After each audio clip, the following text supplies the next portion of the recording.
안녕하세요. 올로바다 NFL 김민준. 유재경입니다. 네. 저희가 이제 이번 주에는 각자의 스케줄로 인해서 또 줌으로 방송을 하게 됐는데, 뭐, 저희가 만나서 하는 것만큼 좀 유기적으로 이게 티키타카가 잘 되지 않더라도 좀 감안해 봐주시면 좋을 것 같습니다. 확실히 네. 근데 그 줌으로 할 때랑 옆에서 할 때랑 좀 차이가 느껴지시죠? 조금 어색한 감은 있습니다. 네, 근데 이제 뭐 이런 거에 대해서 저희도 좀 적응을 해야 될 것 같아요, 이제. 예. 아무래도 이제 줌으로 할 일이 조금 더 많아질 것 같은데, 뭐 이런 부분에 대해서 조금 양해를 하고 봐주시면 좋을 것 같습니다. 빠르게 이제 6주차 리뷰 시작을 해보도록 하죠. 첫 번째 경기였던 Thursday Night Football 워싱턴과 시카고의 경기부터 한번 살펴보도록 하겠습니다. 이 경기 이제 12대 7 워싱턴의 승리를 가져갔는데, 뭐 이게 좀 이 시즌 초반에 아마존의 저주라고 해야 될까요? 이제 아마존이 픽한 경기들, 뭐 엄밀히 따지면 아마존이 픽을 했다라기보다는 그 경기에 배정이 된 경기들인데, 이 Thursday Night Football에 배정된 경기들이 정말 이 졸전, 노잼, 핵노잼 경기들만 계속해서 좀 연속해서 나오고 있거든요. 이 Thursday Night Football 배정의 기준을 사실 제가 정확하게는 모르는데, 이제 최근 몇 시즌의 스케줄표를 살펴보면 좀 최대한 공평하게 한 팀에 한 경기 혹은 정말 일부 팀만 두 경기를 하게 이렇게 세팅이 되어 있더라고요. 그러니까 왜냐하면 아, 이 Thursday Night Football을 한다는 것 자체가 이제 짧은 휴식 후에 부담스러운 경기를 치러야 하는 거기 때문에 일부 팀들만 뭐 서너 경기를 치른다면 이거는 좀 리그 차원에서 스케줄에 좀 형평성이 어긋날 수 있거든요. 그래서 그렇죠. 좀 뭐 여러 팀들이 돌아가면서 하다 보니까 좀 하위권 팀들이 등장하는 경우도 종종 있고 뭐 이런 것들이 좀 이 질적 저하의 원인은 아닌가. 예, 그리고 또 어떠한 팀이 나오더라도 각각 이제 짧은 휴식 후에 나와야 되기 때문에 선수들의 컨디션이 좀 좋지 않은 점, 이런 것들이 좀 결부가 되면서 조금 이제 실망스러운 경기들이 나오고는 있습니다. 근데 이제 네. 또 그 나름의 매력은 있는 것 같아요. 그러니까 음, 터치다운이 많이 나오진 않지만 그 필드골 하나를 건지기 위해서 양 팀의 선수들이 어쨌든 몸을 던지는 모습들이 또 이색적인 재미를 준다 이런 생각도 듭니다. 네. 사실 이제 이 전반적으로 봤을 때 베어스가 따낸 야드는 훨씬 많았거든요. 이날 보면 이제 베어스가 전진 야드가 392야드, 워싱턴의 전진 야드가 214야드였는데 그럼에도 베어스가 또 경기를 내줬습니다. 그러니까 사실 원인은 두 가지였다고 봐야 될 것 같아요. 일단은 세 번의 레드존 오펜스 상황에서 단 하나의 터치다운으로도 연결을 하지 못했던 부분. 그 세 번의 이제 드라이브 결과를 살펴보면 저스틴 필드가 일단 인터셉션 하나 당했고 음, 러닝백 카일릴 허버트가 이제 1야드를 넘어가지 못해서 턴오버가 되는 장면도 있었어요. 그리고 이제 DPI 선언을 좀 받지 못했던 좀 판정에 대한 이제 불운한 상황이 있기는 했으나 그 다음 스냅에서도 결국에 이 다니엘 무니가 이제 한 끗 차이로 엔드존을 넘어가지 못했던 부분 이런 좀 여러 가지 요소들이 결부가 되면서 베어스가 결국 이제 추가 점수를 내는데 좀 어려움을 겪었습니다. 그리고 이제 두 번째는 결국 이 신인 리터너 이 벨러스 존스 주니어의 이 펀트 상황에서의 펌블 이것이 좀 결정적이었다고 해야겠어요. 음.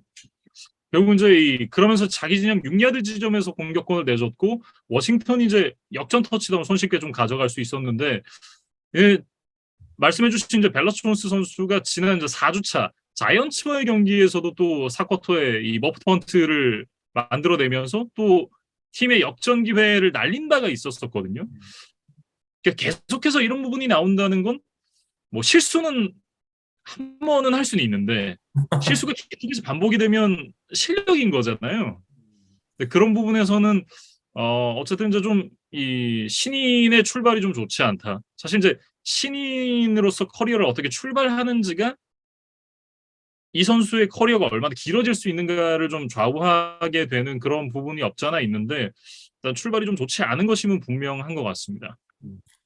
초범이 아니고 재범이었다 이렇게 좀 얘기를 해야 될 것 같고 말씀해주신 대로 이제 자말 체이스 같은 정말 특급 리시버가 아닌 바에야 이렇게 좀 미드라운드에 뽑히는 선수들은 일단 스페셜 팀에서 리터너로 좀 기회를 얻으면서 이제 점차 이제 출전 시간을 늘려나가고 이제 오펜스 쪽에도 참여를 하고 이런 이제 수순을 밟기 마련이거든요. 근데 일단은 이 리터너로 나선 초반 몇 경기에서 좀 좋지 않은 모습을 보였기 때문에 아마 당분간은 좀 스페셜 팀에서 보기가 어려울 것 같고 뭐 오펜스 팀에서도 그렇게 많은 기회를 받기는 좀 어려워 보입니다. 뭐 어쨌든 이 전반적으로 말씀해 주셨던 이제 두 포인트에서 베어스가 경기를 내줄 수밖에 없었다라는 생각이 들고 저스틴 필즈가 이날도 이제 러싱에서는 좀 뭐 나쁘지 않은 모습을 보여주긴 했는데 결국 또 패싱에서는 이렇다 할 막 좋은 모습을 보여주지 못했었거든요. 그러니까 결국 어 글쎄요. 저 라마 잭슨 얘기를 하면서도 그런 얘기를 합니다만 이게 이 어쨌든 이제 쿼터백의 본업은 패스잖아요. 그러니까 러싱이 잘 되면 뭐 러닝백을 해야지. 사실 이제 쿼터백은 패스가 잘 되고 거기다 이제 잘 달리면 오 좋아 이런 느낌이지. 이 반대가 돼서는 안 되는데 지금 뭐 잭슨도 그렇고 지금 저스틴 필즈도 그렇고 지금 반대로 좀 가고 있지 않나 그런 생각이 좀 듭니다. 그러니까 필즈도 이날 39야드짜리 또 빅플레이 러싱을 포함해서 총 88야드를 달렸어요. 그러면서 양 팀의 모든 선수를 통틀어서 이제 리딩 러셔가 됐는데 이제 말씀해주신 대로 이제 패싱 부분에서는 좀 아쉬운 대목이 많았습니다. 특히 그 경기 중에 그 완벽한 어떤 플레이 콜링으로 이제 타이트 엔드 선수가 이제 엔드존 쪽에서 완전히 오픈이 됐고 저스틴 필즈가 그쪽으로 이제 공을 던져주기만 하면 되는 거였는데 그게 아마 공이 좀 높게 가면서 결국에는 이 리시버가 잡지 못하고 그게 이제 점수로 연결이 되지를 못했었거든요. 그래서 뭐 상대의 압박이 심해서 혹은 리시버의 미스가 있어서 뭐 패스 연결이 안 될 수는 있지만 이렇게 좀 편안한 상황 이렇게 와이드 오픈 기회에서도 이런 것들 연결하지 못한다는 거는 분명히 좀 필즈에게는 문제가 있다. 이렇게 좀 지적을 해야 될 것 같고 네. 경기 그 막판에 이제 결정적인 상황에서 이제 딜레이 오브 게임 페널티를 범하면서 또 그 다음 스냅에서 굉장히 이제 부담감이 좀 늘어나는 그런 모습도 우리가 볼 수가 있었거든요. 그래서 네. 아직 좀 A급 쿼터백이라고 부르기에는 물론 가지고 있는 어떤 재능은 있으나 그거를 좀 게임 내에서 실현을 해보이지는 좀 못하고 있다. 이렇게 좀 평가를 해야겠습니다. 너무 후하게 이렇게 점수 주시는 거 아닙니까? 저는 냉정하게 한 C급 정도로 보고 있거든요. 음, 예, 왜냐하면 뭐 러싱이 냉정하게 뭐 라마 잭슨만큼 잘 달리는 것도 아니고 거기다가 이제 뭐 패스가 그렇게 좋다고 보기도 어렵고 저는 멘탈적으로도 조금 이제 이슈가 있는 것 같고 냉정하게 봤을 때 지금 성적으로는 뭐 C만 해도 좀 후하게 준 게 아닌가 저는 그렇게 음, 좀 보고 있습니다. 네. 그리고 이제 마지막으로 베어스의 향후 스케줄에 대해서 한 줄만 좀 말씀을 드려보면 다음 주 이제 패트리어츠를 만날 예정이에요. 맞아요. 이제 공교롭게도 이번 시즌을 앞두고 이제 패트리어츠에서 베어스로 옮겨간 이 리시버 은킬 해리가 있는데 이 선수가 사실 베어스에 입성하고 나서도 또 부상으로 지금 한 경기도 치르질 못하다가 아마도 이날 이제 패트리어츠와의 경기에서 좀 베어스 데뷔전을 치를 가능성이 높다고 하더라고요. 그래서 은킬레리가 어떤 모습을 보여줄지 어떤 모습을 보여줘도 좀 패트리어츠 팬들에겐 좀 열받는 뭐 광경이 아닐까? 잘하면 잘하는 대로 아니요, 못하면 아니요, 아니요. 못하는 대로. 하나도 걱정 안 되고요. 진짜 1도 걱정 안 되고요. 뭐 안 보면 좋겠지만 뭐 본다고 해서 뭐 그렇게 위협적이거나 뭐 잘할 거라거나 이런 어떤 기대가 아니죠. 이런 생각을 전혀 안 하기 때문에 나오면 오히려 좋아. 음, 어차피 이 선수가 나오면 그 자리 하나를 차지하는 건데 어차피 도움이 안 되는 친구거든요. 음. 그럼 수비하는 입장에서는 은킬 해리 버려두고 나머지 친구들만 좀 이렇게 샥샥 막으면 되는 그런 상황이 좀 연출이 될 수 있다. 뭐 그렇게 생각하면 오히려 나오는 것도 나쁘지 않습니다. 은킬레리는 놔두라고가 되는 거네요. 아, 그렇죠, 그렇죠. 네. 네, 그래서 이제 워싱턴 얘기로 좀 넘어가 보면 뭐 이날 승리를 거두기는 했지만 사실 뭐 좋은 경기였다고 평하기는 좀 어려울 것 같아요. 특히나 이제 그렇죠. 공격이 너무나 좀 풀리지 않는 것이 이제 계속되는 고민인데 최근 이제 데이터로만 봐도 4경기 연속 17득점 이하로 계속해서 묶이고 있어요. 그래서 뭐 결과적으로는 이제 카스넨츠가 좀 워싱턴에 가서 이제 전임자들보다는 좀 나을 거라는 좀 희망적인 얘기를 했던 제 자신이 좀 초라하게 느껴진다. 아, 저는 이 타이밍에서 뿌듯해하면 되는 거죠. 네, 그렇죠. 뭐 적어도 지금까지는 이제 김민준 아나운서의 예상이 조금 더 이제 맞았다는 걸 제가 인정을 할 수밖에 없고 네. 이날도 지금 12번의 패스 성공을 하기는 했지만 99야드밖에 되지를 않았습니다. 이래저래 좀 풀리지 않는 웬치의 시즌 초반인데 엎친 데 덮친 격으로 지금 손가락 부상을 당했어요. 음. 그러면서 이제 수술을 받았기 때문에 4에서 6주간 결장이 예상된다는 뉴스가 지금 나왔습니다. 그래서 네. 이제 타일러 하이니키가 이제 그 기간에 좀 공백을 메울 것으로 보이는데 음. 어쩌면 이게 좀 워싱턴에게는 좀 반전의 카드가 될 수도 있겠다. 뭐 그런 생각이 좀 그렇습니다. 듭니다. 어쨌든 저는 카시 렌츠가 나올 때보다는 텔러 하이니키가 나올 때가 더 나은 경기력을 보여줄 수 있는 팀이 아닌가 그런 생각이 좀 들고 오히려 지금 웬츠가 부상으로 빠진 것이 그러니까 웬츠를 부상 없이 만약에 이제 밀어내야 됐더라면 조금 이제 팀에서도 고민이 생기고 이런 부분이 있을 수 있잖아요. 근데 그런 거 없이 그냥 웬치가 깔끔하게 부상으로 빠지고 하이니키에게 계속해서 기회가 주어지는 부분 이 부분이 오히려 저는 워싱턴으로서는 결과적으로는 더 나을 수도 있겠다라는 생각이 들긴 합니다. 뭐 하이니키가 이제 좀 역동적인 면에서는 조금 더 웬츠보다는 좋은 모습을 보여줄 수 있기 때문에 그런 것들을 무기로 좀 게임을 잘 풀어나가기를 한번 기대를 해보겠고 뭐 그나마 이제 수비가 힘을 내줬기 때문에 이날 승리를 했다고 봐야겠죠. 그래서 이제 앞서 말씀드렸던 이제 레드존 디펜스 상황에서 굉장히 좋은 모습을 보여줬고 뭐 색도 5개, 쿼터백 히트도 12개나 기록을 하면서 이제 저스틴 필즈를 좀 괴롭히는 데 성공을 했습니다. 네, 뭐 어쨌든 이날은 그나마 좀 이 워싱턴의 어떤 수비의 기대치에 맞는 그런 모습이긴 했는데 저는 사실 그것도 이제 상대가 시카고였기 때문이지 않았나. 다른 팀이었더라면 이렇게까지 할 수 있었을까? 저는 그건 좀 아니라고 생각을 하거든요. 그런 부분에서 봤을 때는 어쨌든 분위기를 좀 반전시킨 것 자체는 그래도 좀 이 긍정적으로 볼 수 있을 것 같은데 이 퍼포먼스를 앞으로도 계속 이어나갈 수 있겠느냐 이 부분에 대해서 좀 고민을 해봐야 될 것 같고 어쨌든 이제 뭐 터닝 포인트를 만든 만큼 그 분위기를 좀 이어가는 게 중요하겠죠. 그거를 사실 이어가려면 이제 에이스 체이스 형의 복귀가 좀 절실한 것이 지금 워싱턴의 현실이에요. 그런데 네. 지금 뭐 복귀가 생각보다 늦어지고 있고 현지 뉴스에 따르면 아직 훈련에도 복귀를 못했다고 해요. 그래서 음. 최소 몇 주간은 더 체이스 형의 결장이 이어질 것으로 보이는데 지금 이제 NFC 이스트 지구 라이벌 팀들의 기세가 굉장히 무섭기 때문에 워싱턴 입장에서는 좀 시간이 많이 남아있지는 않거든요. 그래서 그렇죠. 좀 지구승 내지 뭐 와일드 카드를 노리기 위해서는 좀 빠르게 반등을 할 필요가 있다. 그래서 이제 하이니키의 역할이 그만큼 좀 중요하겠다. 이렇게 정리를 하겠습니다. 네. 이렇게 이제 1주차에 펼쳐졌던 시카고 베어스와 워싱턴 커맨더스의 경기 좀 살펴봤고요. 두 번째 살펴볼 경기는 샌프란시스코 49어스와 애틀랜타 펠컨스의 경기가 되겠습니다. 28대 14 펠컨스가 승리를 가져갔는데 이날 이제 뭐 샌프란시스코는 뭐 사실 선발로 나선 선수들의 면면부터 좀 이날 경기를 이기기가 쉽지 않겠다라는 생각이 좀 들었던 것이 이날 닉 보사, 에릭 암스테드, 트렌트 윌리엄스의 지미 워드가 이넥티브가 됐습니다. 그러니까 지금 뭐 엣지 그리고 이제 D라인, 랩 태클 그리고 세컨더리 뭐 여기서 이제 해줘야 되는 선수들이 다 빠져 있고 그리고 이미 뭐 제이번 킨로우, 이메뉴얼 모슬리가 IR에 올라 있기 때문에 주전 수비수 그리고 이제 주전 어떤 키 역할을 해줘야 되는 선수들이 모조리 지금 이제 부상으로 빠진 상황이었거든요. 그렇기 때문에 이날 경기 참 쉽지 않았겠다라고 생각을 했었는데 이 펠컨스의 오프닝 드라이브 때 오늘 진짜 쉽지 않겠는데 이런 생각을 했었거든요. 결국은 뭐 그대로 좀 경기가 끝이 났습니다.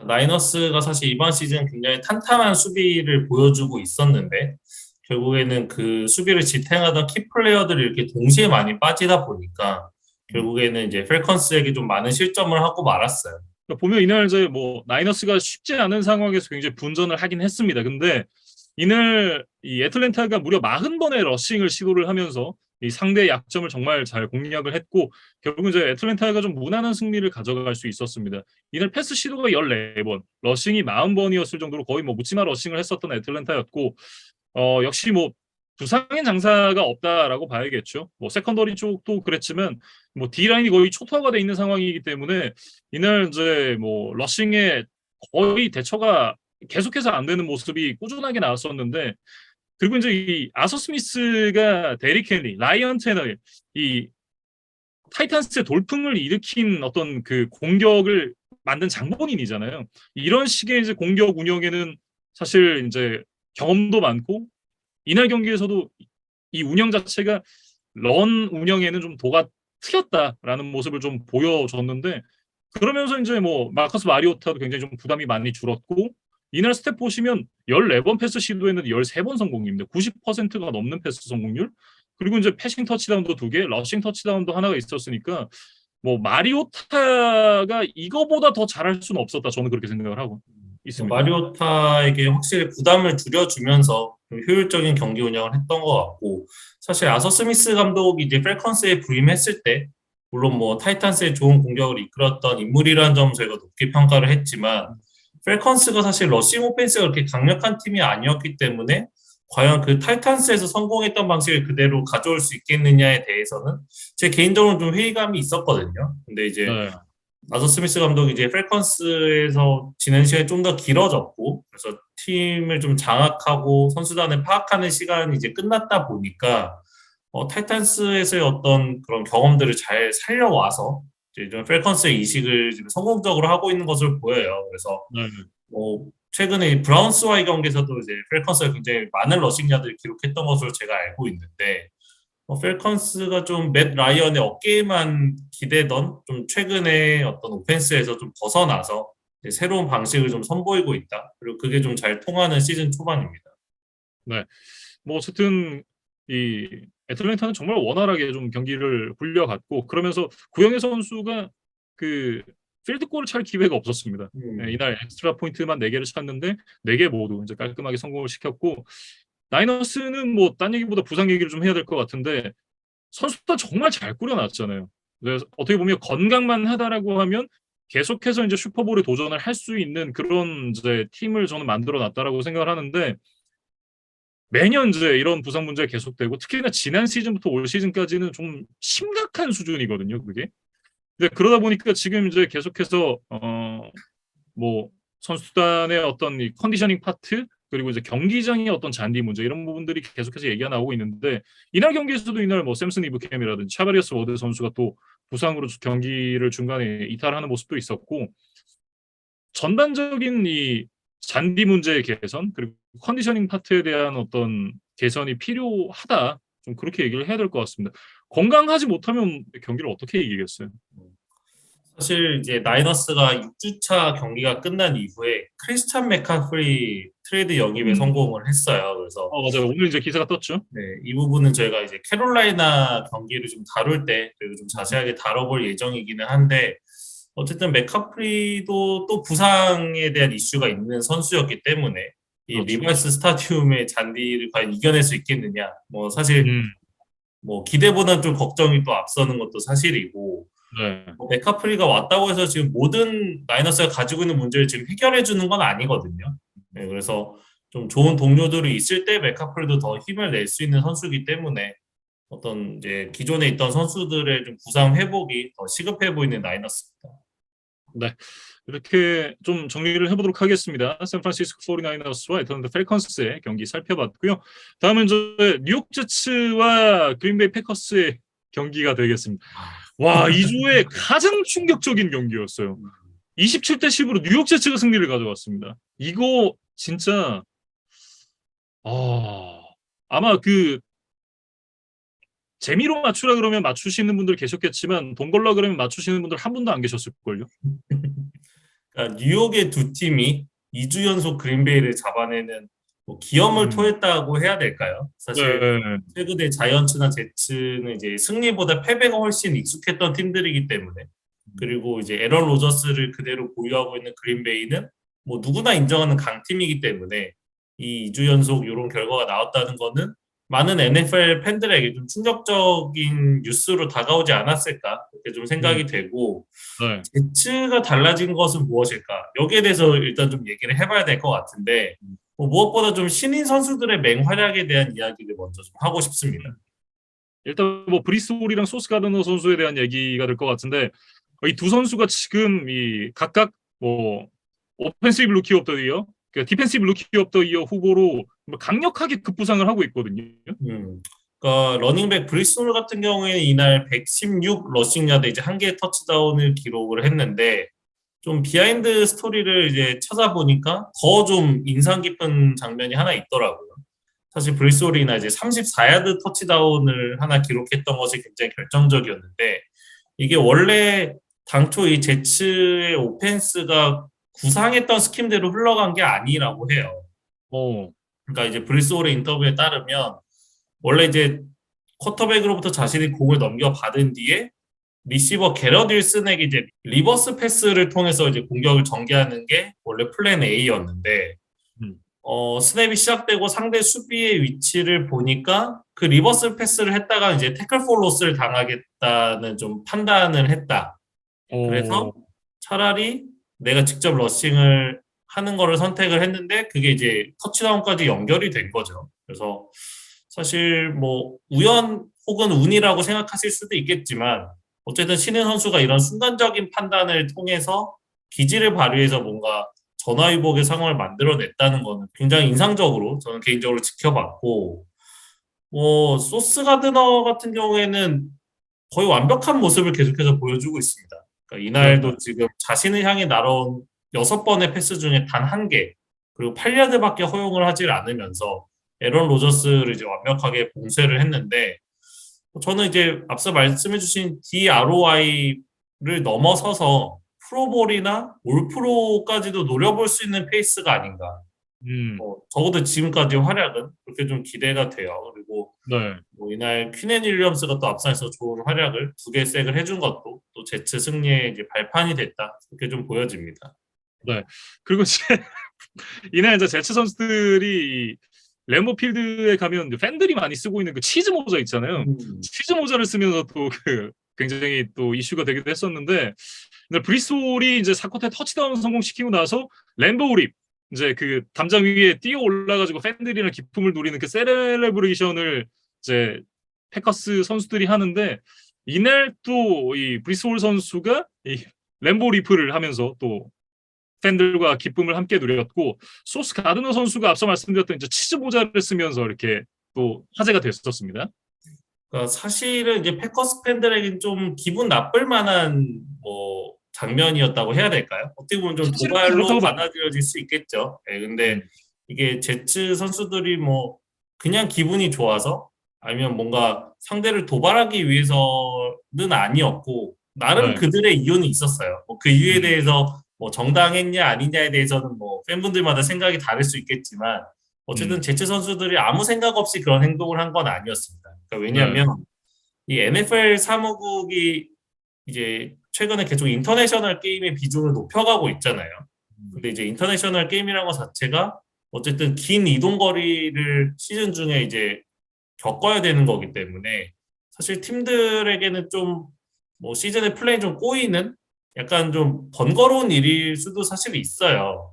그래서 이 팀들에게 어느 정도의 좀 뭐 보상을 해주기 위해서 이제 사무국이 규정을 만든 게 뭐냐면 일단 인터내셔널 게임을 하고 온 다음 주에 바이위크를 가질 수 있습니다. 네.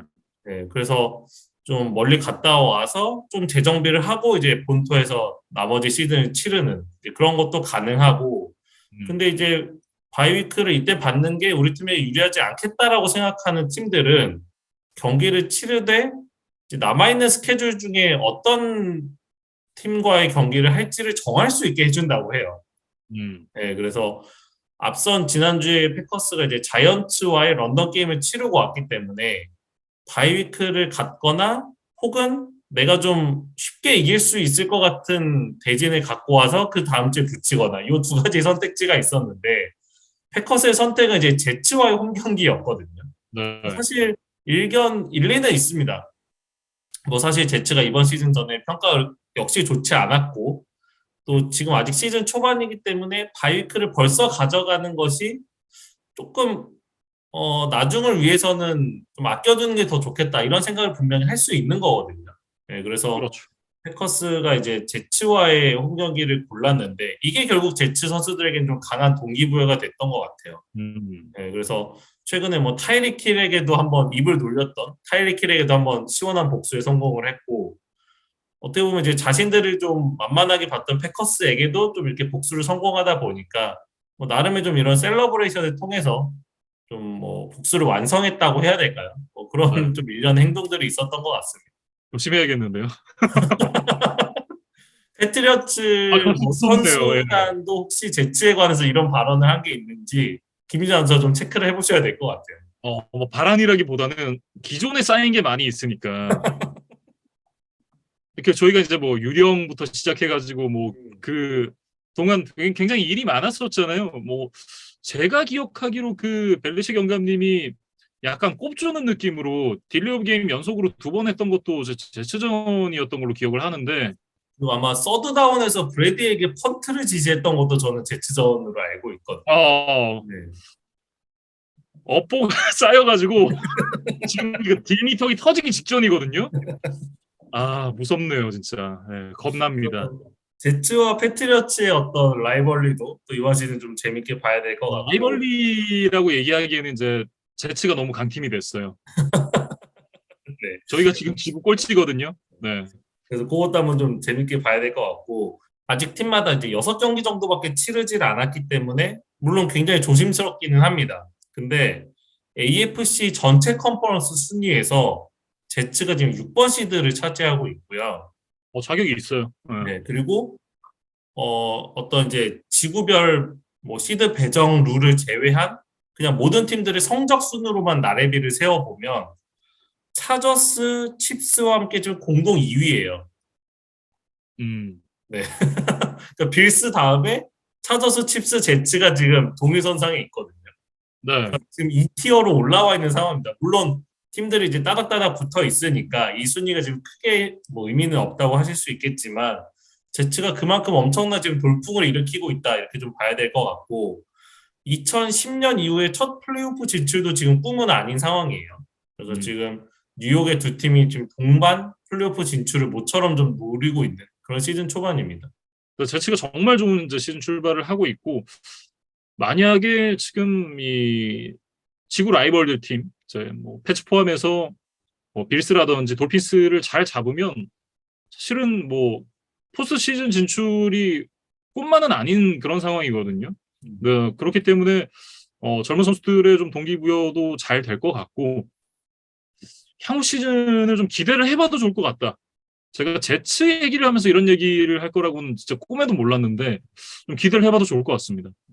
그래서 좀 흥미롭게 지켜봐야 될 것 같고 이제 그린베이 이야기로 넘어가 보면 이제 지난주는 런던 게임이었다는 좀 핑계가 있었다고 해야 될까요? 네, 네. 패커스도 이런 해외 경기를 처음 치르다 보니까 뭐 선수들의 어떤 컨디션 관리가 좀 되지 않은 게 아니냐 뭐 이렇게 좀 실드를 칠 여지가 있었는데 이제 자신들의 홈인 램보 필드로 돌아온 이번 경기의 패배는 사실 좀 용납할 수가 없는 그런 경기 결과였습니다. 그래서 사실 2019년에 이제 맷 라플러 감독이 이제 부임한 이후에 한 시즌 안에서 정규리그 내에서 연패를 당한 건 한 번도 없었다고 해요. 네, 근데 이제 지난주 이번 주 이제 합쳐서 처음으로 이제 연패를 당하게 됐고 사실 이제 패커스의 감독인 맷 라플러와 제츠의 오펜시브 코디네이터인 마이클 라플러의 어떤 형제 대결 물론 두 사람이 같은 직책은 아니지만 나름 형제 간에 좀 두뇌 싸움이 펼쳐졌던 경기이기도 했거든요.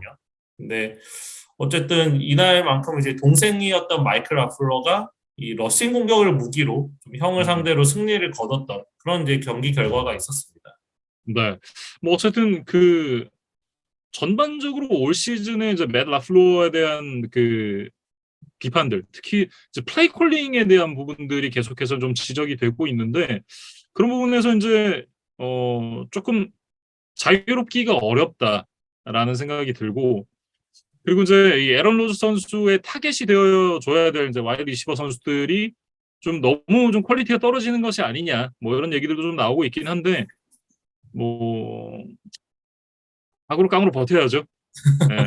사실 로저스가 이제 지난주 경기 막판에 이 헤일메리를 준비하는 과정에서 이 오른손 엄지손가락 부상을 좀 당했었다 그래요. 그래서 이날 뭐 출전하기는 했지만 이제 썩 좋은 컨디션이 아닌 것처럼 좀 보였고 뭐 말씀해주신 이제 다반테 아담스의 공백도 있지만 그나마 있던 지금 랜달컵까지 발목 부상을 당하면서 뭐 2주 이상 혹은 4주까지 이제 결장이 또 예상되는 상황입니다. 그래서 패커스의 이런 공격진의 좀 약화가 지금 불가피한 상황에서 결국에는 수비와 스페셜 팀의 힘으로 좀 버텨줘야 되는데 스페셜 팀이 좀 오랜만에 또 사고를 크게 쳤거든요. 사실 지난 시즌 플레이오프 때 뭐 탈락의 주범으로 이제 지목이 되기도 했었는데 시즌 초반에 뭐 큰 이슈 없이 잘 지나오다가 이날에는 또 44야드 필드골이 블락이 되는 장면. 그 다음에 또 펀트 블락을 허용하면서 그것이 곧바로 터치다운으로 이어지는 장면.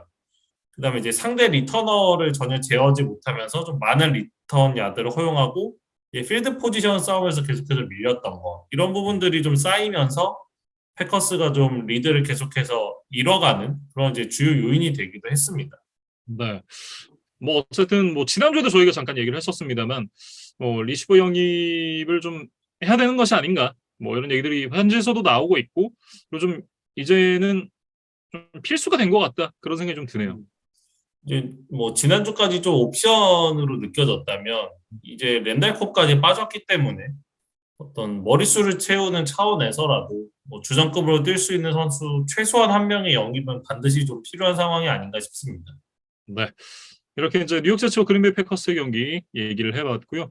다음은 뉴잉글랜드 페이트리어츠와 클리블랜드 브라운스의 경기로 이어가 보겠습니다. 38대 15 패치가 완승을 거뒀는데 단 한 번도 리드를 내주지 않고 승리를 거뒀습니다.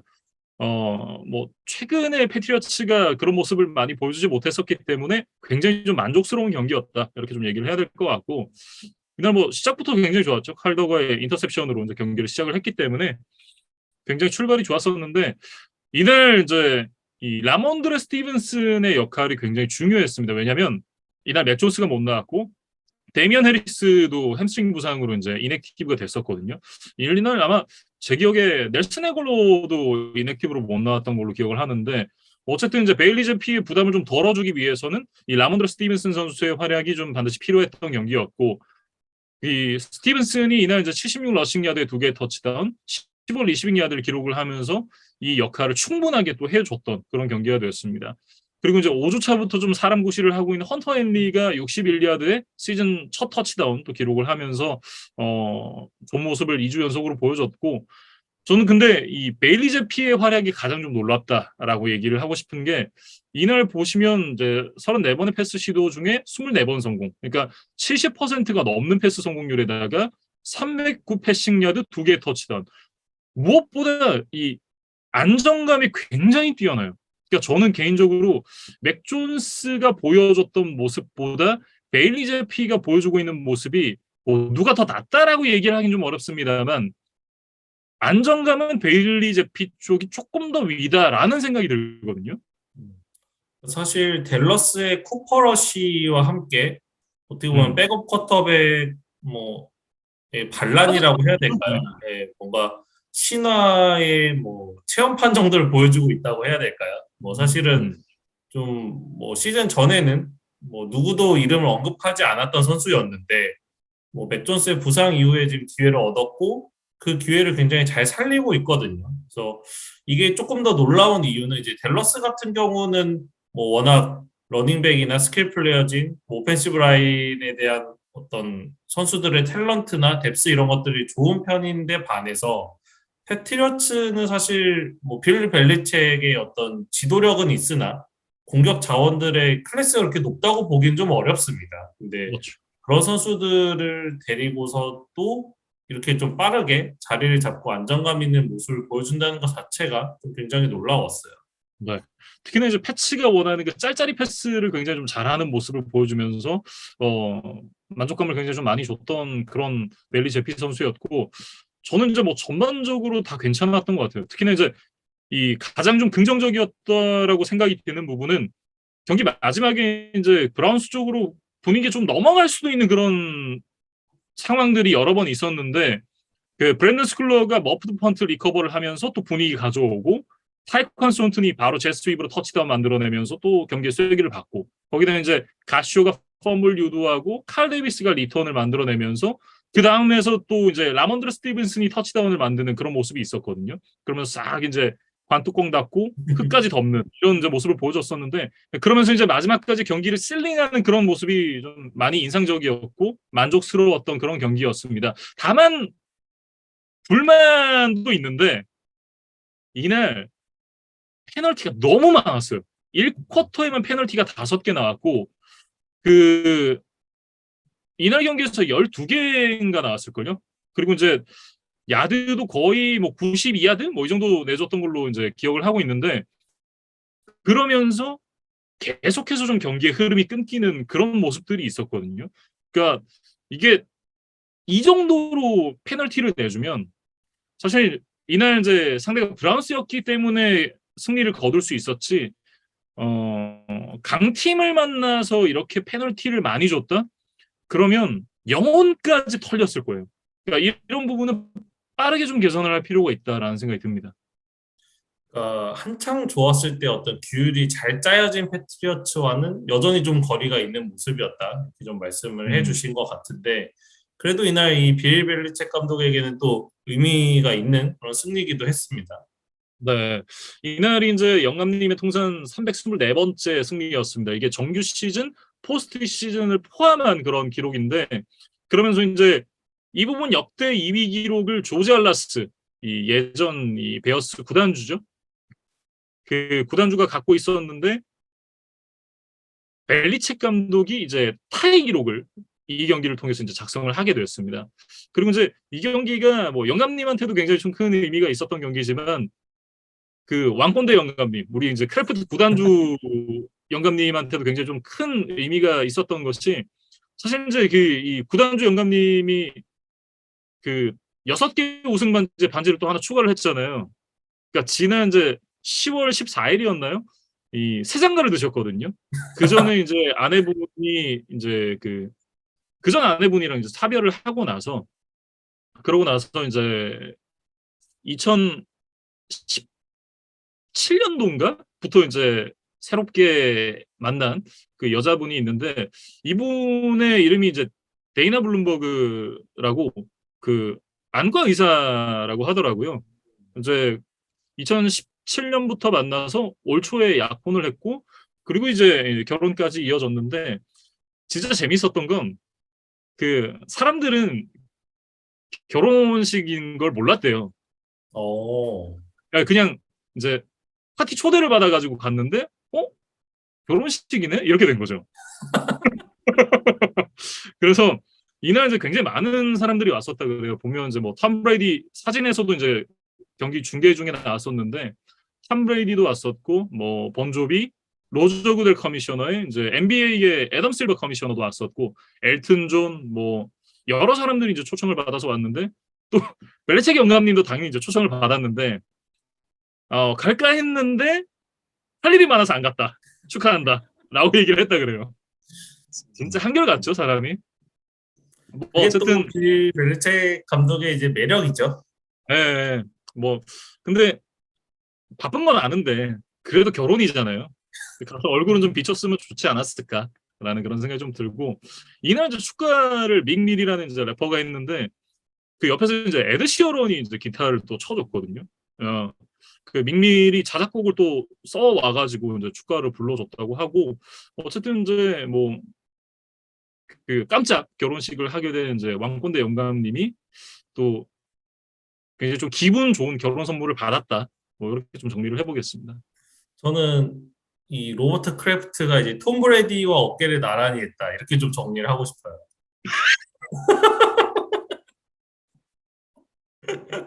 아, 그러니까 이제 처음에 말씀해 주신 내용을 듣고 저도 이제 순간적으로 생각이 난 건데 이 톰 네. 브레디가 NFL의 어떤 팀, 어떤 구단주도 가지고 있지 않은 7개의 반지를 가지고 있는 유일한 사람이잖아요. 그런데 이 크래프트 구단주가 이제 6개의 슈퍼볼 반지에 이제 황혼의 이제 하나의 결혼 반지를 축하하면서 네.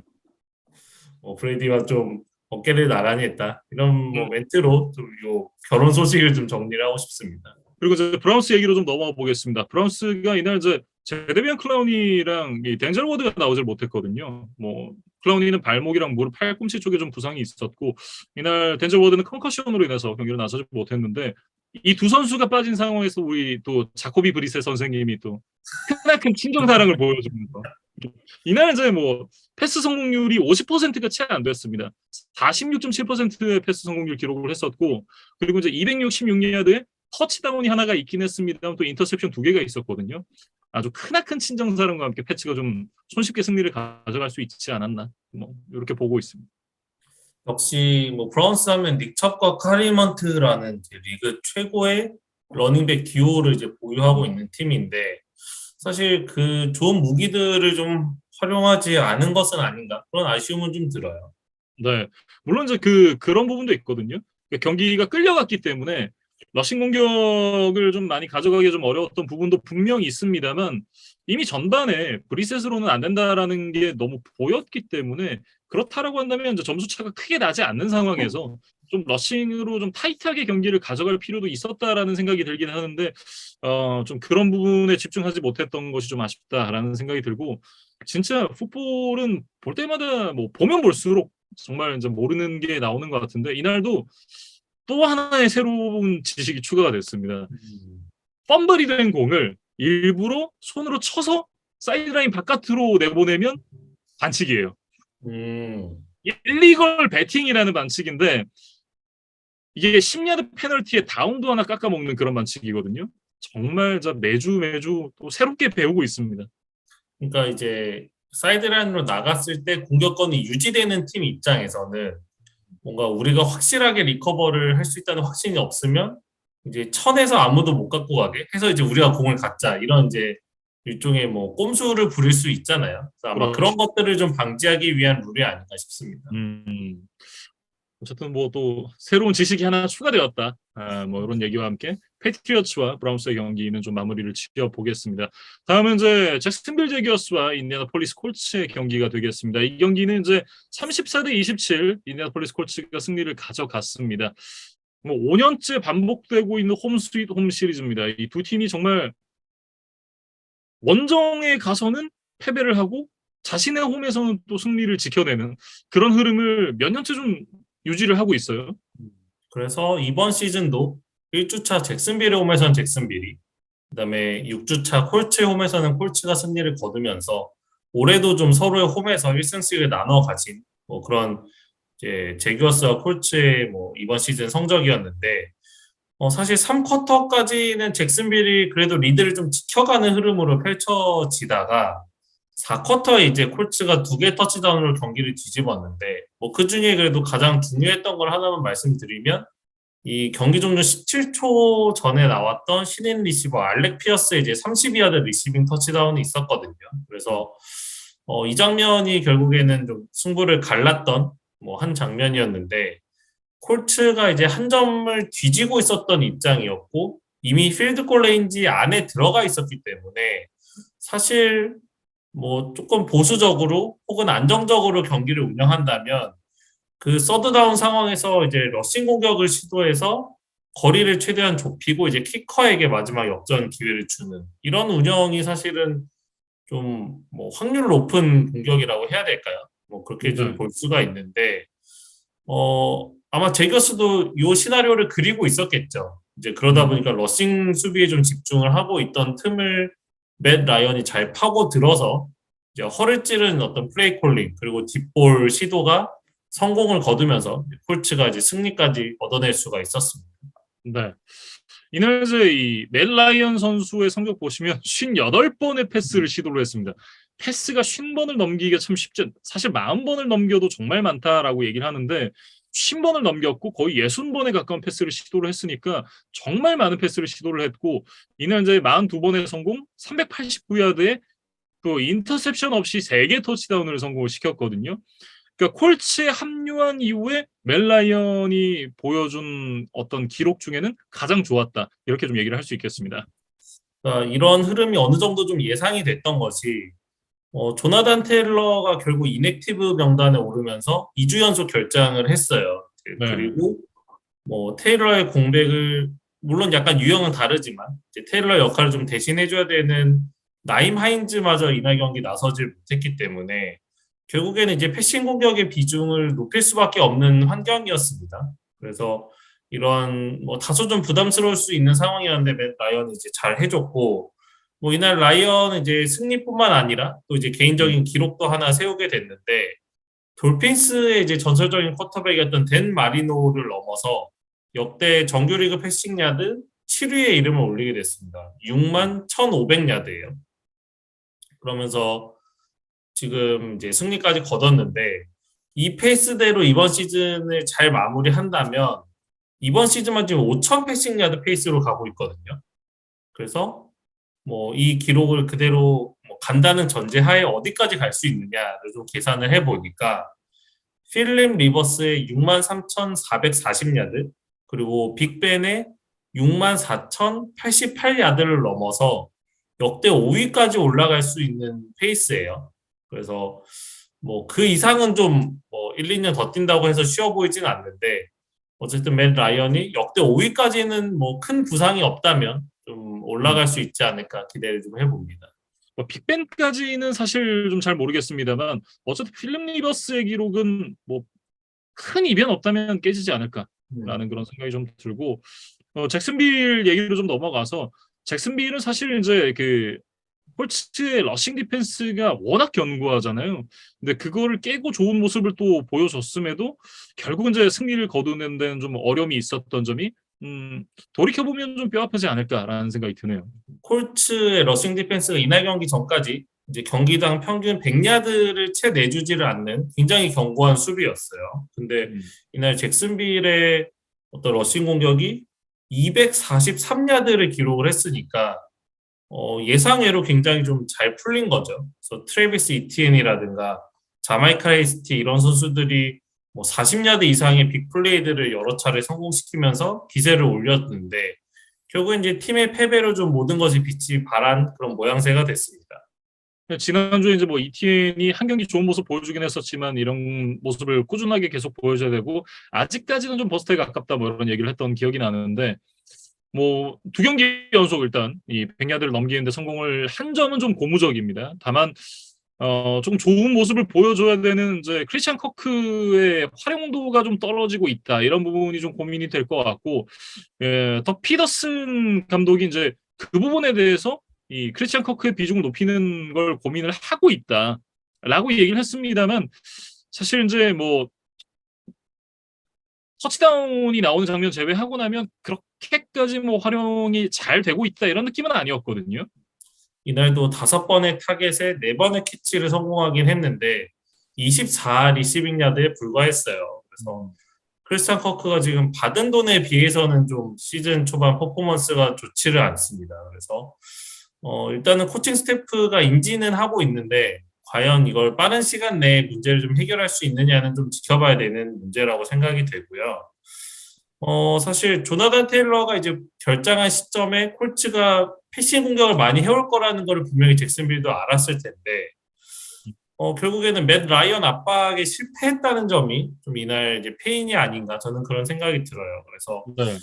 앞선 1주차 맞대결에서는 이제 색을 무려 5개나 기록을 하면서 라이언을 괴롭히는데 성공을 했는데 이날은 단 한 개의 색도 기록하지를 못했거든요. 라이언이 무려 60번에 가까운 패스를 시도했음에도 그러면 그만큼 패스러시를 할 수 있는 기회도 많았다는 뜻인데 그렇죠. 이거를 지금 단 하나의 색도 만들어내지 못했다는 거는 이번 경기에서 잭슨빌 수비진의 압박이 얼마나 좀 원활하지 않았는지 보여주는 지표가 아닌가 싶습니다. 네. 어쨌든 이 지난 시즌과 비교했을 때는 전반적으로 공수 양면에서 좋아지고 있다라는 느낌은 받는데 사실 그걸로는 좀 부족한 게 사실이잖아요. 예, 뭐 그런 부분에서 이제 더 피더슨 감독이 좀 더 빠르게 좀 이 팀을 끌어올릴 필요가 있지 않나라는 생각이 들기는 합니다. 그러니까 공격과 수비 모두 분명히 재능은 보이는데 이게 좀 기복이 심한 것 같고 이제 잘 풀리는 경기에서 이게 좀 밸런스가 돼야 이제 승리까지 이어지는데 공격이 잘 되는데 수비가 좀 망가지거나 혹은 수비는 굉장히 압도적인데 공격이 또 풀리지를 않아서 패배하거나 이런 경기들이 좀 반복해서 나오고 있는 것 같아요. 그래서 네. 어떤 팀의 전체적인 뭐 조화를 이뤄나가는 그런 과정이 좀 필요해 보입니다. 네, 이렇게 잭슨빌 제기어스와 인디애나폴리스 콜츠의 경기 얘기를 해봤고요. 다음은 이제 미네소타 바이킹스와 마이애미 돌핀스의 경기가 되겠습니다. 이 경기는 24대 16 바이킹스가 승리를 가져갔는데 이날 이제 미네소타 바이킹스가 정말 쉽지 않은 상대 이 마이애미 돌핀스를 만나서 승리를 거둔 데 성공을 했습니다. 역시나 이제 이 커크 커즌스가 좀 무난한 경기 운영을 했다라고 얘기를 해야 될 것 같은데 30번의 패스 시도에서 20번은 성공을 시켰고 175야드에 2개의 터치다운. 근데 뭐 경기의 내용을 보면 뭐 아주 잘했다? 이렇게 얘기하기는 좀 어려울 것 같습니다만 뭐 어쨌든 전반적인 경기력은 뭐 준수했다라고 얘기를 해야 될 것 같고 특히는 이제 얼브 스미스에게 연결했었던 그 첫 번째 터치다운 장면 같은 경우에는 이 커즌스가 최근에 이제 이 정말 물이 올랐다라는 게 좀 보여지는 그런 좀 굉장히 여유 있는 모습이었거든요. 그런 음. 모습은 또 굉장히 좀 인상적이었습니다. 그리고 뭐 이제는 팀의 넘버원을 넘어서 리그를 대표하는 리시버로 성장한 저스틴 제퍼슨도 뭐 사실 상대가 이제 더블팀으로 자주 붙으면서 이제 각별한 주의를 기울였으나 제퍼슨이 그런 것들을 잘 이겨내고 이날도 100 리시빙 야드 이상의 모습을 보여줬거든요. 그래서 음, 지금 벌써 6경기밖에 치르질 않았는데 벌써 4번이나 이 100 플러스 리시빙 야드 기록 게임을 만들어냈다고 하니까 제퍼슨의 기세가 참 대단한 뭐 시즌 초반입니다. 그렇습니다. 그리고 이제 이 사실상의 승리의 공헌은 수비에서 굉장히 높았습니다. 이날 수비가 전반적으로 만들어낸 성적 보시면 쐐기 6개, 태클 폴로스가 8개, 쿼터백 히트가 13번, 인터셉션도 2개가 있었고 지금 패스 굴절이 무려 9번입니다. 거기다 이제 펌블 유도의 리턴까지 만들어냈는데 상대 공격진을 그냥 정말 이 숨도 못 쉬게 하는 지식 수비를 보여줬어요.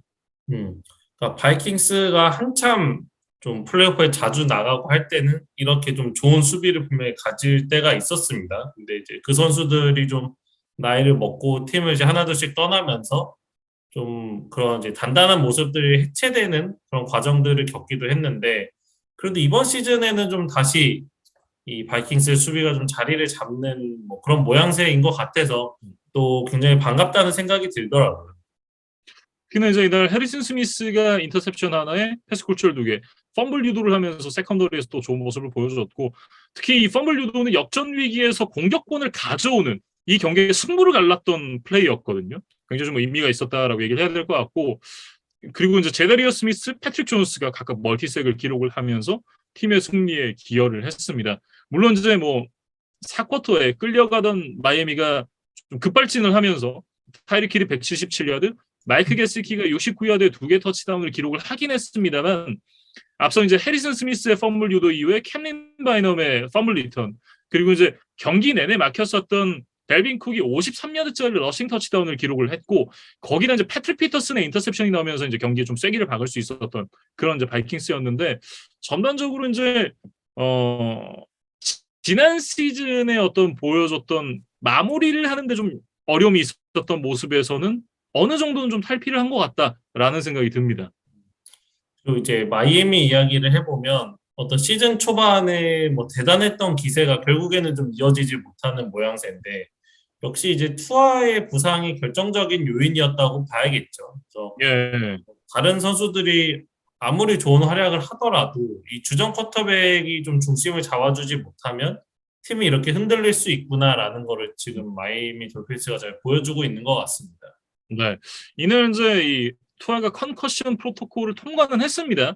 근데 이제 일단은 이 선수 보호 차원, 선수 휴식 차원에서 이제 경기를 내보내지 않았고 스칼렛 탐슨 선수가 이제 지난주에 이어서 또 선발 쿼터백으로 나오게 됐는데 이 쿼터 초반에 엄지손가락 부상으로 이탈을 하면서 이제 테디 브리지워터가 또 중간에 이제 교체가 됐고 일단 이제 7주차에 투아가 선발 출장을 예정이라고는 해요. 이제 이 며칠 전에 나온 기사에 따르면 이제 투아가 4주차에 컨커션 부상을 또 한 번 당하고 나서 카트를 타고 나온 걸 아예 기억을 못 한다 그래요. 음, 그리고 이제 이게 다음 주에 이제 출장이 뭐 선수 본인도 당연히 뛰고 싶을 거고 그리고 이제 팀 입장에서도 지금 그 3연승 이후에 3연패잖아요. 그렇기 때문에 발등에 불이 떨어진 상황에서 이제 투어를 당연히 쓰고 싶을 텐데 저는 이제 장기적인 관점에서 이게 뭐 패치 뭐 지구 라이벌 팀이고 이런 걸 떠나서 선수의 미래와 팀의 미래를 위해서 어, 이 선수가 좀 나가는 게 맞나? 저는 그런 생각이 좀 들긴 합니다. 그러니까 풋볼도 당연히 중요하고 이제 뭐 선수 개인의 어떤 의지나 이런 부분도 중요하겠지만 이 정도까지 큰 그 컨커션이 왔으면 이 부분에 대한 고민을 좀 진지하게 한번 해볼 필요가 있지 않나라는 생각이 들거든요. 그리고 이제 필드에 나서게 되면 분명히 또 정신적인 약간의 트라우마라고 해야 될까요? 그런 것들이 여전히 좀 남아 있을 수 있거든요. 그래서 투아가 좀 이전과 같은 경기력을 보여줄 수 있을지 자체도 사실은 좀 의문입니다. 음, 그래서 일단은 뭐 경기에 출전을 하지만 뭐 상황에 따라서 좀 뭐 순간적인 대처라든지 의사결정 이런 것을 좀 빠르게 하면서 선수가 더 이상 좀 정신적, 육체적인 타격을 입지 않고 좀 오랜 기간 선수 생활을 할 수 있기를 좀 저도 바라겠습니다. 이렇게 미네소타 바이킹스와 마이애미 돌핀스의 경기 얘기를 해봤고요. 다음은 이제 신시내티 벵갈스와 뉴올리언스 세인츠의 경기가 되겠습니다. 이 경기는 이제 30대 26, 신시내티 벵갈스가 승리를 가져갔습니다.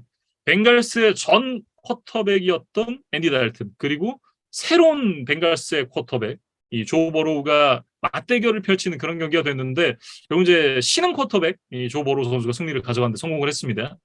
앤디 달튼이 아마 벵갈스를 떠난 이후에 한번 벵갈스를 이제 상대 팀으로 상대했던 적은 있었던 걸로 기억이 돼요. 근데 이제 그때는 맞아요. 조 버로우가 이제 부상 때문에 경기를 치르질 못했기 때문에 좀 두 사람의 맞대결은 좀 무산이 됐었던 바 있었거든요. 근데 뭐 이날 2022 시즌 6주 차에 드디어 이제 두 사람이 만났는데 뭐 사실 두 사람의 입지는 많이 변했습니다. 뭐 달튼은 뭐 꾸준히 팀을 플레이오프로 이끌었던 공로는 있었으나 결국에는 플레이오프 승리를 만들지 못했고 이제 전성기가 끝난 선수였고 조보로는 이제 부상 등으로 좀 힘든 시간을 보냈지만 어쨌든 지난 시즌에 이제 팀을 슈퍼볼로 이끌면서 또 새로운 도시의 영웅이 됐었던 인물이었거든요. 그래서 이 네. 두 사람의 좀 맞대결이 여러모로 좀 흥미로웠는데 음. 이날은 이제 경기 종료 2분여를 남기고 이제 역전 터치다운에 성공했었던 조보로가 그래도 이제 기분 좋은 승리를 가져갔습니다. 그리고 이제 그 바로 이 챔피언십 경기를 펼쳤던 곳이 이 시저스 슈퍼돔이었거든요. 당시에는 이제 메르세데스 벤츠 슈퍼돔이었는데 어쨌든 이 경기장에서 또 좋은 기억이 있었던 만큼 그리고 그 경기에서 또 어마어마한 퍼포먼스를 보여줬었던 조 버로요가 또 결국은 이제 승리를 가져갔습니다. 음. 뭐 저도 그날 경기에 대한 데이터를 좀 준비를 해봤는데 음. 2019 시즌 대학 풋볼 결승전에서 463야드 6개 터치다운을 성공시키면서 팀을 우승으로 이끌었어요. 그리고 맞아요. 그 이후로 아마 프로 데뷔 이후에는 처음으로 이 시저스 슈퍼돔을 방문한 것으로 이제 제가 알고 있는데 음. 이날도 이제 300야드에 4개 터치다운을 성공시키면서 이제 팀을 승리로 이끌었던 조 버로우였고 네. 그때 이제 대학 풋볼 결승에서 같이 뛰었던 이 자말 체이스도 이날 굉장히 좋은 모습을 보여줬는데 사실 이 슈퍼돔에서 15분 거리에 있는 지역에서 자말 체이스가 성장을 했었다고 하더라고요. 그래서 네.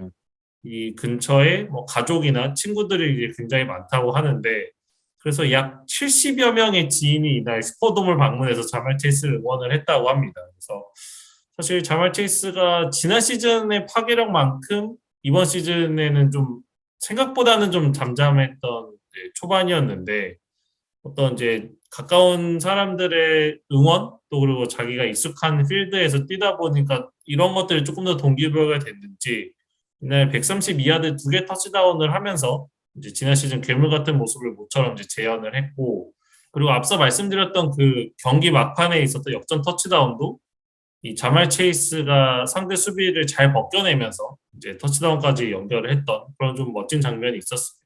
친구들, 가족들 앞에서 뛴다는 게 좋을 수도 있고 이제 부담일 수도 있는데 어쨌든 그 앞에서 또 좋은 모습을 보여줘서 찾아왔던 친구들과 가족들도 더 기쁘지 않았을까 이런 생각이 좀 들고요. 이 경기를 통해서 이제 3승 3패 이제 5할을 맞추게 된 벵갈스인데 사실 이제 지난 시즌에 슈퍼볼 준우승팀임에도 이제 좀 저조한 시즌 출발을 하면서 많은 팬들을 좀 우려를 낳았었던 벵갈스였습니다만 뭐 경기를 치르면서 점점 더 이제 좋아지는 모습을 조금씩 보여주고 있고 그리고 이제 이 특히나 그 패배를 하는 과정에서의 좋지 않았던 부분은 오라인이 계속해서 이제 조버로 선수를 지켜주지 못했던 부분이었거든요. 그런 부분에 대한 개선이 조금씩은 되고 있는 것 같다라는 생각이 들긴 합니다. 그러니까 이날 경기 후에 이제 프랭크 폴락이라는 이제 벵갈스 오펜시브 라인 코치가 있는데 이 사람이 했던 뭐 이야기를 좀 인용을 해보려고 해요. 그래서 이번 시즌에 이제 벵갈스가 새로 영입했던 여러 오펜시브 라인맨 중에 핵심이라고 할 수 있는 게 이제 라이트 태클 라일 콜린스인데 음, 이 콜린스가 이제 등부상 이슈로 이 트레이닝 캠프를 거의 소화를 못했다고 하더라고요. 그래서 정규 시즌에 들어가서 이제 경기를 뭐 꾸준히 치르기는 했으나 어쨌든 본인이 가지고 있는 100% 컨디션이 아니었기 때문에 좀 퍼포먼스가 나오지를 않았다. 근데 이제 어쨌든 시즌을 치르면서 뭐 회복을 좀 병행을 했기 때문에 점점 좀 몸 상태가 좋아지고 있고 이날 좀 좋은 경기를 치렀다 이런 인터뷰를 제가 봤습니다. 그래서 네. 이날 사실 캠 조던 같은 이제 세인츠의 뭐 좋은 패스러셔들이 많은데 이 라이 콜린스가 그래도 경쟁력 있는 모습을 보여주면서 이 조보로를 잘 지켜줬었거든요. 그래서 향후 남은 시즌에는 좀 더 기대를 해봐도 되지 않을까? 벵갈스 오펜시브 라인이 좀 기대를 받던 만큼의 활약을 이제 더 할 수 있지 않을까? 그런 이제 뭐 생각을 해봅니다. 네. 그러면서 이제 뭐 또 조금씩 분위기 올려가면 그 상승세를 계속해서 또 포스트 시즌까지도 이어갈 수 있으니까 앞으로 어떻게 하는지가 좀 상당히 좀 중요하다라는 생각이 들고 세인츠는 어쨌든 이제 근소하게 이 리드를 지켜가던 입장에서 결국 이제 4쿼터 역전을 허용하게 됐거든요. 이 부분 이제 좀 막판에 집중력이 좀 부족하지 않았나 이런 생각이 듭니다. 그리고 뭐 특정 파트의 책임을 지우기가 좀 어려운 게 음, 오펜스, 디펜스, 스페셜팀 좀 골고루 좀 뭐 음, 일종의 실수들을 범하면서 상대에게 좀 역전을 내주고 말았거든요. 그래서 그 과정을 좀 살펴보면 3분 40여 초를 남기고 이제 리드를 가진 채로 공격권을 받았어요. 그러면 물론 상대가 이제 타임아웃이 두 개인가 남아 있었고 이제 투미닛 워닝도 뭐 아직 오지 않은 타이밍이긴 했으나 퍼스트 다운을 한 두 번, 세 번 정도만 갱신을 해줬다면 이제 기회를 주지 않고 그대로 경기를 끝낼 수도 있었거든요. 근데 이제 이거를 좀 원활하게 하지를 못하면서 이제 공격권을 내주게 됐고 이제 펀터 브라이언 길리킨이 이제 좀 멀리 걷어내면서 이제 상대에게 부담을 줬어야 되는데 29야드밖에 걷어내질 못했어요. 그리고 이 공이 이제 사이드라인으로 바로 나가버렸기 때문에 길리킨도 이제 킥을 하고 나서 뭐 자신의 미스를 이제 직감을 했는지 이렇게 고개를 감싸지는 또 장면도 볼 수가 있었거든요. 그러면서 벵갈스가 이제 자기 진영 40야드 굉장히 이제 유리한 필드 포지션에서 이제 공격을 출발할 수가 있었고 이제 다소 좀 어수선한 분위기에서 이제 수비에 들어간 세인츠였는데 결국 이 자말 체이스에게 연결된 짧은 패스 자체는 좀 차단하기가 어려웠다 하더라도 거기서 태클로 막아섰으면 이제 충분히 이제 득점을 저지할 수 있는 기회들은 남아 있었거든요. 근데 이제 여기서 코너백 브래들리 로비라든가 세이프티 타이런 매튜 이런 선수들이 연속으로 이제 미스태클을 범하면서 그게 결국 그냥 자말 체이스의 60야드 터치다운으로 이어지고 말았어요. 그래서 네. 뭐 강팀이라면 사실 좀 뭐 공격에서 못했을 때 수비가 막아주고 수비가 안 됐을 때 스페셜 팀이 막아주고 이렇게 좀 서로 좀 도와주면서 이 게임을 이제 앞서 나가야 되는데 이날 세인츠의 경기 막판 모습을 보면 이 세 파트 어느 하나 좀 제 역할을 못하면서 상대에게 좀 기회를 내준 모양새였습니다. 네. 그리고 이제 또 하나 좀 아쉬웠을 부분은 역시나 이제 넘버 1, 2, 3 리시버가 다 좀 이탈을 한 상황에서 경기를 치렀다라는 점이 될 텐데 뭐 앤디 달튼이 사실 뭐 에이징 커브도 맞았고 하긴 하지만 뭐 노련함이 여전히 있는 쿼터백이고 뭐 이 선수가 해줄 수 있는 역할도 분명히 있다라고 생각이 들거든요. 근데 그것도 이제 뭔가 갖춰져 있는 상황 하에서 이 선수가 뭔가를 할 수 있는 거지 본인이 뭐 아무것도 없는데 만들어서 할 수 있는 건 아니니까 그 부분이 이제 세인츠로서도 이 앤디 달튼으로서도 좀 많이 좀 아쉽게 느껴지지 않았을까라는 생각이 드네요. 사실 세인츠가 지금 2승 4패로 쳐졌는데 이날 경기를 패배하면서 템파베이가 좀 안 좋은 출발을 보여주고 있기 때문에 기회가 있을 것이다라고 저희가 말씀을 드렸지만 지금 세인츠 자체가 좀 제 컨디션 혹은 정상적인 폼이 아닌 것으로 보이거든요. 그래서 네, 이런 상태라면 오히려 지금 펠컨스에게 기회가 있을 수도 있겠다. 네, 그런 어, 생각이 좀 드는 그런 이제 시즌 초반에 NFC 사우스 좀 행보인 것 같습니다. 네. 정말 좀 혼돈의 NFC 남부 지구가 되고 있고, 전반적으로 올 시즌 뭐 지금 뭐 NFC 이스트, AFC 이스트 뭐 이 지구들도 치열하지만 지금 어디 하나 뭐 안 치열한 곳이 없거든요. 뭐 지구의 전통적인 강호가 계속해서 좋은 모습을 보여주는 것도 아니고, 그 신흥 강호들이 나타나고 그 꼬라박는 팀들이 나오고, 이런 이제 정말 이 춘추 전국 시대 같은 그런 지금 시즌 초반이 전개가 되고 있습니다. 그러니까 뭐 이글스 정도를 제외하면 뭐 좀 절대 강자도 절대 약자도 없는 그런 이제 시즌인 것 같아요. 그래서 음. 뭐 향후 중반 후반으로 넘어갔을 때 더 치열한 순위 다툼이 좀 예상이 됩니다. 네, 이렇게 이제 신시내티 뱅걸스와 뉴올리언스 세인츠의 경기 살펴봤고요. 사실 이제 제가 지금 그 U23 야구 월드컵을 중계를 하고 있는데 아침에 일찍 일어나 출근을 해봐야 돼가지고 나머지 경기들은 이제 내일 그 중계 끝나고 나서 또 류재근 PD와 녹화를 해서 또 올리도록 하겠습니다.